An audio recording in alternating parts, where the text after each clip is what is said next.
Africa is changing quite dramatically, and our awareness of Africa is changing quite dramatically.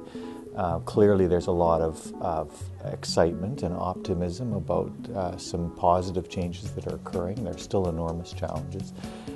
There are tremendous international interest in Africa in a way that was not the case for most of the last generation.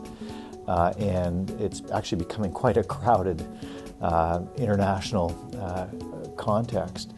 And so it's very important in general terms to understand what the significance of these changes are and how they're connected to some of the things that I know CG is interested in terms of the changing landscape of international affairs.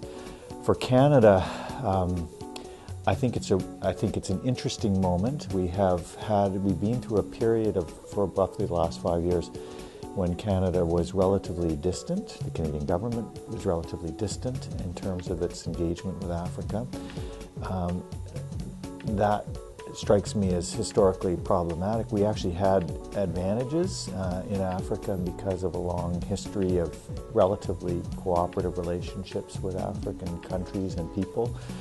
And precisely at the moment when the rest of the world was noticing that some interesting things were happening, we kind of took a step back. And so now there's a need to, I think, to correct that trajectory and to find out or think about where and how we can engage more effectively.